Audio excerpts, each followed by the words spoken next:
Hello student, गिरी tutorial के अपने channel में आपका स्वागत है। हमने चैप्टर स्टार्ट किया 11th का electric current through the conductor और उसमें हमने इलेक्ट्रिक करंट के बारे में सीख लिया था। Electric current I is equal to Q by T और ड्रिफ्ट वेलोसिटी के बारे में भी सीख लिया था। उसका भी फॉर्मूला हमने फाइंड आउट किया था, J डिवाइडेड बाय एन। अब जो हम नेक्स्ट टॉपिक पढ़ने वाले हैं that is Ohm's law. Ohm's law हम वैसे तो लोअर स्टैंडर्ड से पढ़ते आ रहे हैं। ओम्स लॉ में क्या बताता है? It is a relation between current through conductor and applied potential difference. तो simply it is relation between, हम लिखेंगे relation between current, relation between current and potential difference and potential difference. तो Ohm's law में क्या देता है? Relation between current and the potential difference. अब इसे पहले डिस्कवर किया था George Simon Ohm in 1828। Okay, इसलिए उसे क्या कहा जाता है? ओम्स लॉ, क्योंकि इसको ओम्स ने इन 1828 में इसको फाइंड आउट किया था। Then it is known as a Ohm's law. Okay, अब ओम्स लॉ क्या कहता है? इट स्टेट दैट, इसका स्टेटमेंट क्या है? It state that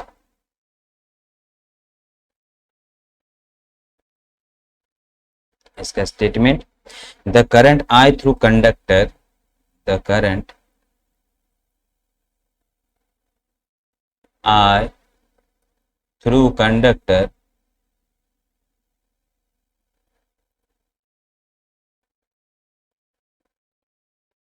is directly proportional to is directly proportional to the potential difference, the potential difference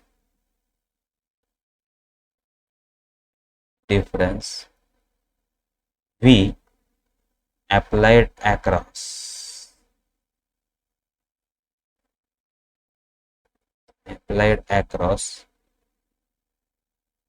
the applied across its two ends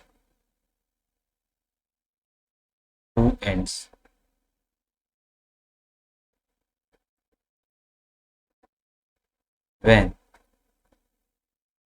physical state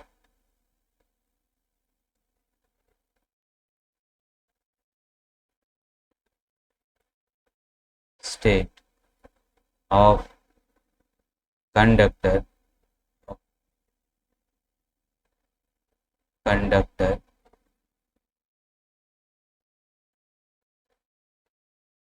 is unchanged. So क्या कहा है? The current I flowing through the conductor is directly proportional to potential difference applied across its two ends when the physical state of conductor is unchanged. Physical state mean length, time, temperature, ये सारे जो physical factor है वो अगर pressure ये अगर constant रहते हैं, एरिया, देन उस केस में करंट जो भी फ्लो कर रहा है conductor, it is directly proportional to potential difference. Means in general हम कहेंगे current is directly proportional to potential difference. Means अगर हम ग्राफ ड्रॉ करते हैं कि पोटेंशियल वर्सेस करंट,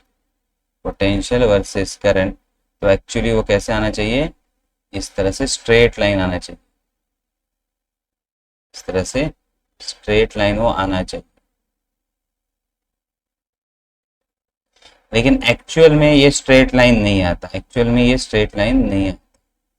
तो थोड़ा सा जैसे जैसे करंट फ्लो करता है तो ये हीट होता जाता है। ये क्या हो जाता है? हीट होता जाता है। उसके वजह से हमें जो ग्राफ मिलता है वो थोड़ा अलग मिलता है।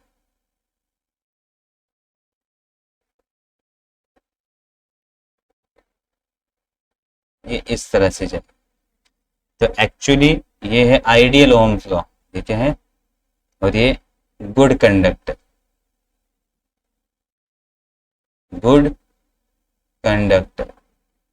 अगर गुड कंडक्टर ये ग्राफ फॉलो करता है और ये आइडियल ओम लॉ है, आइडियल ओहम लॉ। तो आइडियली ओम्स लॉ इस तरह से फॉलो होता है, लेकिन जब कंडक्टर से करंट फ्लो करता है तो हीट हो जाता है, तो फैक्टर चेंज हो गया, फिजिकल स्टेट चेंज हो गई, तो थोड़ा सा ग्राफ अलग हो जाता है। तो ओम्स लॉ क्या कहता है, current is directly proportional to voltage, और हम लिख सकते हैं और V is directly proportional to current. ठीक है, अगर हम इसमें प्रोपोर्शनलिटी साइन हटा दे तो एक कांस्टेंट आएगा, एक कांस्टेंट आएगा, कांस्टेंट इनटू I, और इस कांस्टेंट को कहा जाता है R। इस कांस्टेंट को क्या कहा जाता है, R। ठीक है, और R is equal to V by R, where R is a proportionality constant, where R is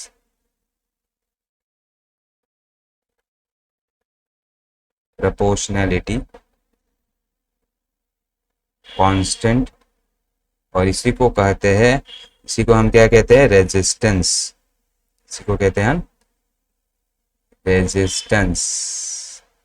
so it is a proportionality constant, और इसी को हम कहते हैं रेजिस्टेंस। अब इसका ऐसा यूनिट होगा, रेजिस्टेंस का ऐसा यूनिट होगा, ऐसा यूनिट होता है ओहम। क्या होता है, ओहम। इसको इंडिकेट इस तरह से साइन से करते हैं। ओके, अगर हम इसका डेफिनेशन फाइंड करते हैं तो क्या होता है, resistance is equal to V by I, and therefore resistance is 1 ohm when potential is 1 volt and current is 1 ampere. If the potential difference of 1 volt across the conductor produce a current of 1 ampere, then resistance of that conductor is 1 ohm. समझ में आ गया? If potential difference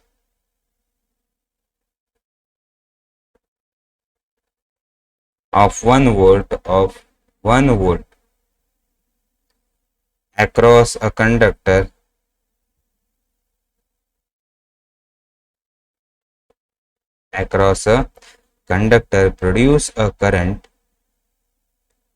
produce a current of 1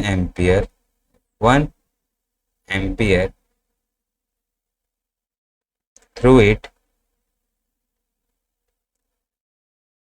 then the resistance of conductor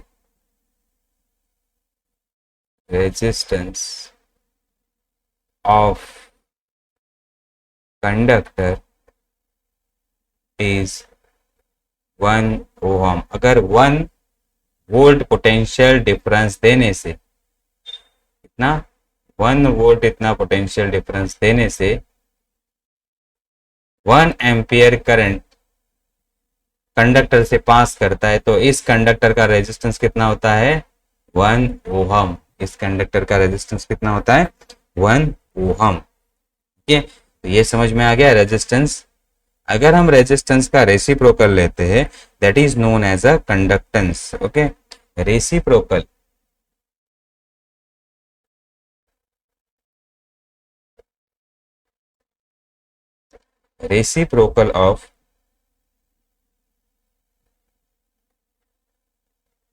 of resistance is called conductance.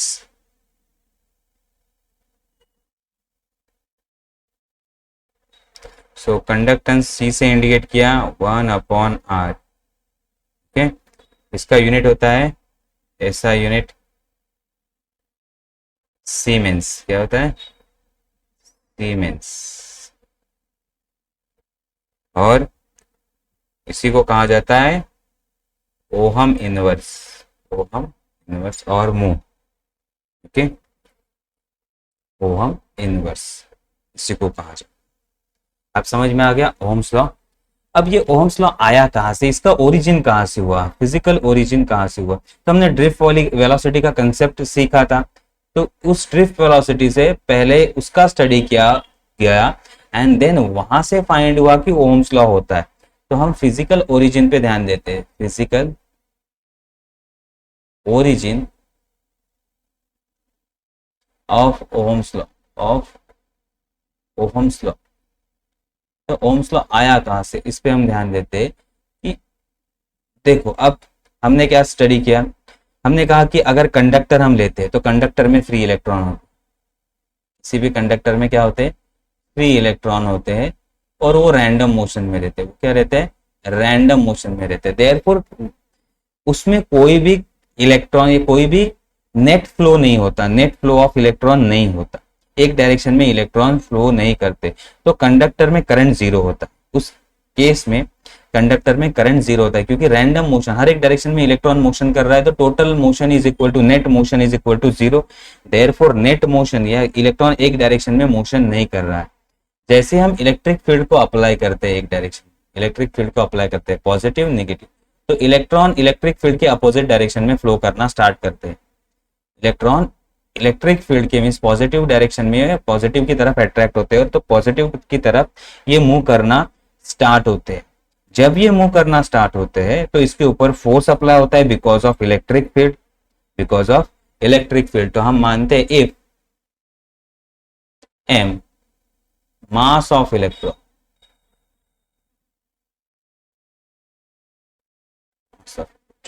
okay, then force on electron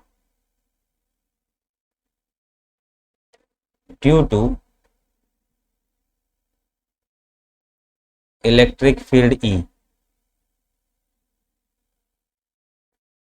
अब electric field E की वजह से कितना force apply होगा, तो हमने इलेक्ट्रोस्टैटिक में एक इक्वेशन स्टडी किया है, that is electric field is nothing but a force upon charge, and therefore F is equal to QE। ये हमने फॉर्मूला स्टडी किया था इलेक्ट्रोस्टैटिक में, F is equal to QE।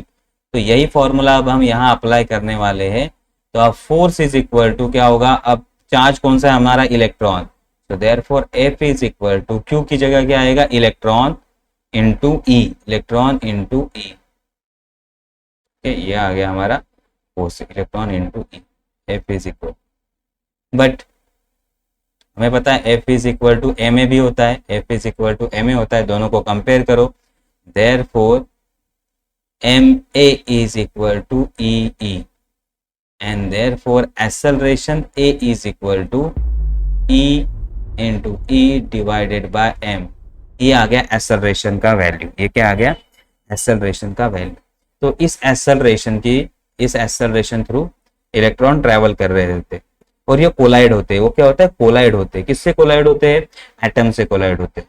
तो एटम अपनी जगह पे होता है, इलेक्ट्रॉन इलेक्ट्रॉन से कोलाइड ज्यादा नहीं होते, तो एटम से कोलाइड होते हैं, क्योंकि एटम किससे बनता है, पॉजिटिव न्यूक्लियस और सराउंडिंग में इलेक्ट्रॉन होते हैं, उसमें से एक इलेक्ट्रॉन फ्री होता जाता है, बाकी का एटम तो वैसे ही रहता है, तो इलेक्ट्रॉन आता है इस एटम को कोलाइड करता है।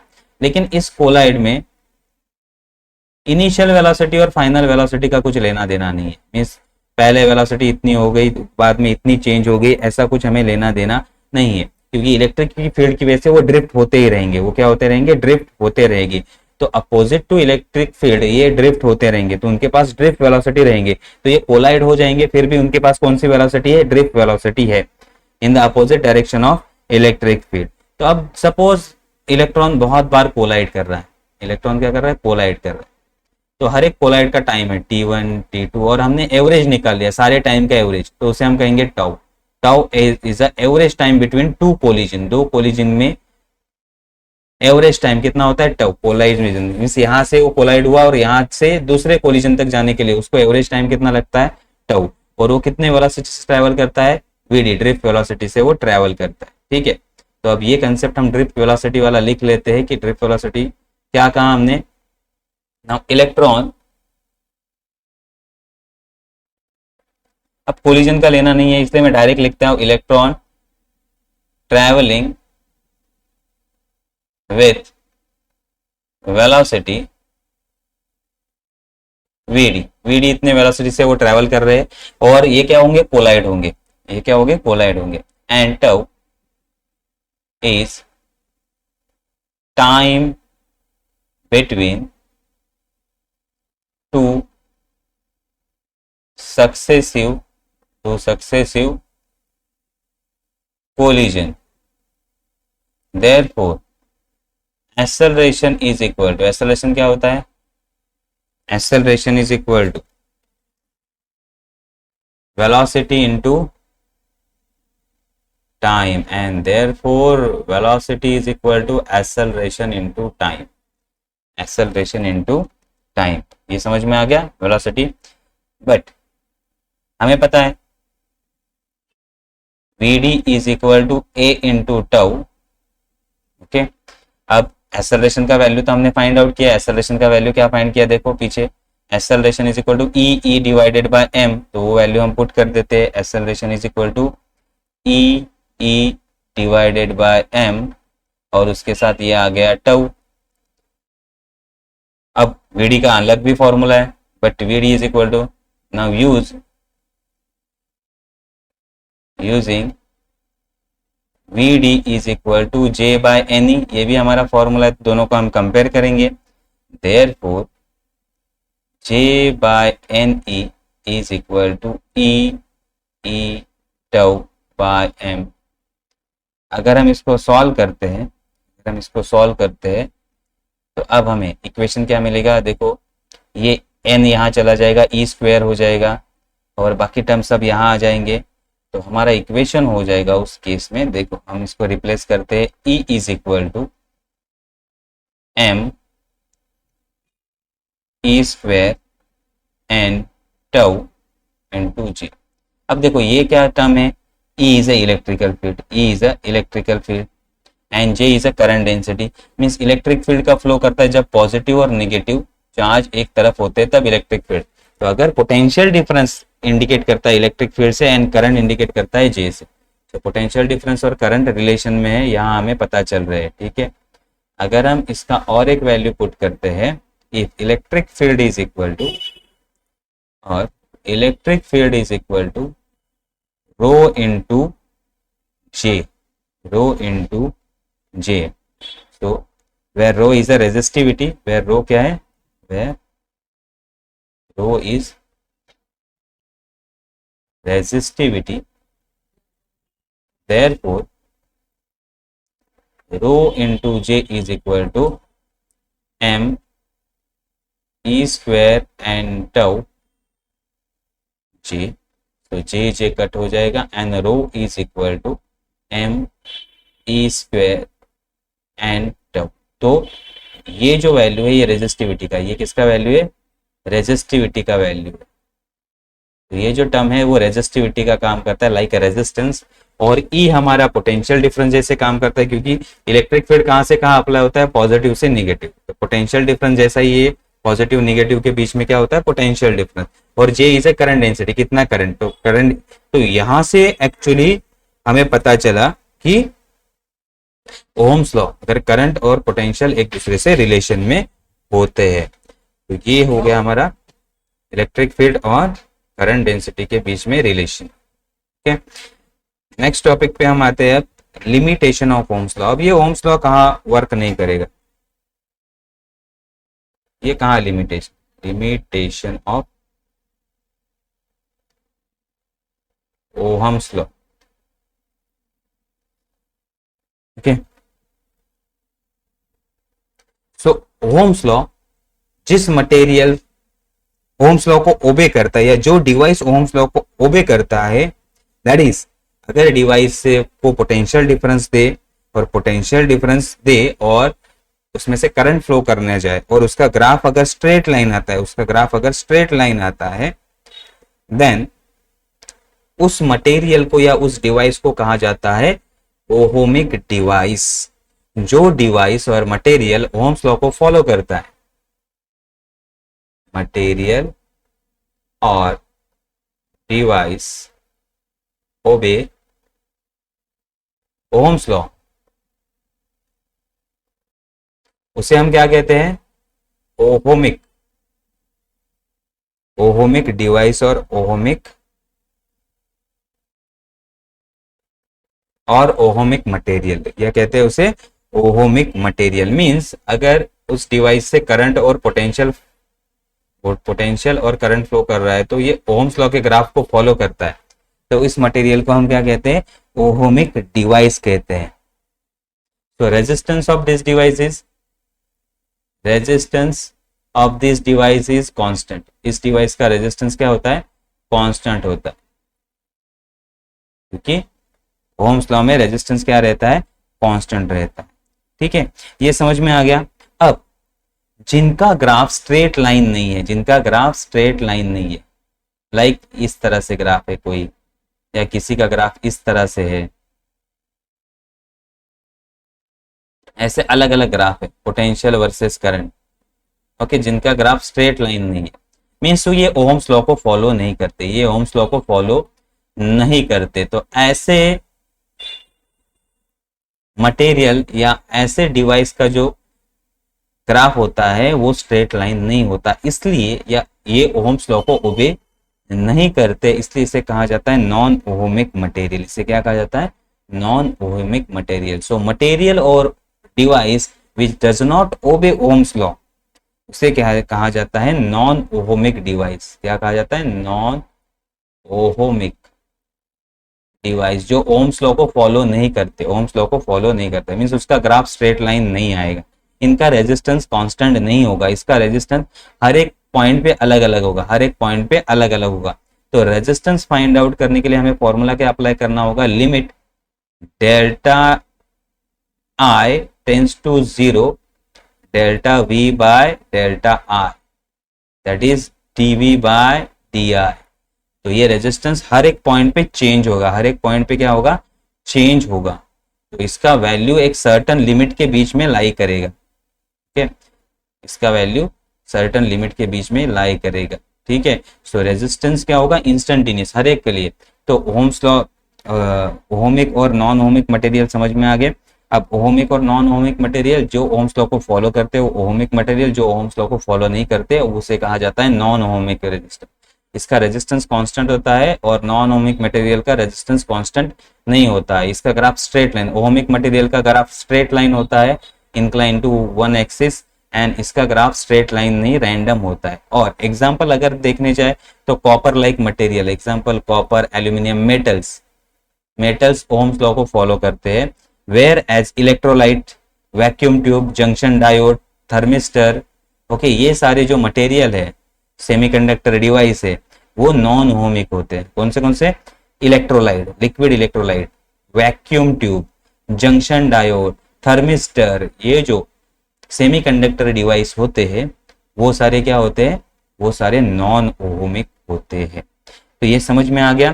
तो आज हमने क्या स्टडी किया, आज हमने ओम्स लॉ स्टडी किया। क्या स्टडी किया, ओम्स लॉ स्टडी किया, that is potential is directly proportional to current is directly proportional to potential difference, और वहां से हमें रेजिस्टेंस ये क्वांटिटी मिली, और रेजिस्टेंस का अगर हम रेसिप्रोकल लेते हैं तो उसे कहते हैं कंडक्टेंस, उसे क्या कहते हैं, कंडक्टेंस, ये हमने सीखा। देन हमने सीखा कि ये ओम्स लॉ से ओरिजिन कहाँ से हुआ, तो हमने बेसिक फॉर्मूले अप्लाई किए। हमने पहले एक्सेलरेशन फाइंड आउट किया, then drift velocity find out किया, और ड्रिफ्ट वेलोसिटी से हमें पता चला कि इलेक्ट्रिक फील्ड और करंट डेंसिटी में रिलेशन है, और बीच के जो कांस्टेंट टर्म है जैसे कि मास, ये रेजिस्टिविटी का काम करते, तो वहां से हमें पता चला कि ओम्स लॉ इस फॉर्मूला से जनरेट हुआ है। Then limitation of Ohm's law हमने स्टडी किया। ओम्स लॉ हर एक मटेरियल के लिए वैलिड नहीं होता, कुछ मटेरियल के लिए वैलिड होता है, मींस ओम्स लॉ को वो फॉलो करते, उसे कहा जाता है ओहमिक मटेरियल। और जो मटेरियल ओम्स लॉ को फॉलो नहीं करते उसे कहा जाता है नॉन ओहमिक मटेरियल, ठीक है, या नॉन ओहमिक डिवाइस। अब ओहमिक डिवाइस अगर होगा तो उसका रेजिस्टेंस कांस्टेंट होगा, और नॉन ओहमिक होगा तो उसका रेजिस्टेंस कांस्टेंट नहीं होगा। तो ओहमिक डिवाइस का ग्राफ स्ट्रेट लाइन होता है, नॉन ओहमिक मटेरियल का ग्राफ स्ट्रेट लाइन नहीं होता।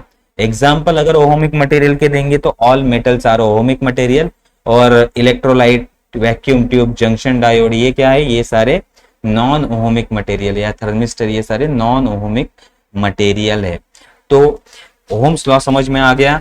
तो यहाँ हम हमारा आज का लेक्चर स्टॉप करते हैं। ओम्स लॉ समझ में आया होगा तो कमेंट करो, लाइक करो, वीडियो को शेयर करो। अगर कुछ भी डाउट होगा तो नीचे क्वेश्चन में कमेंट करो, हम जरूर टाइम मिलेंगे उस हिसाब से सॉल्व करने की कोशिश करेंगे उसको, ठीक है।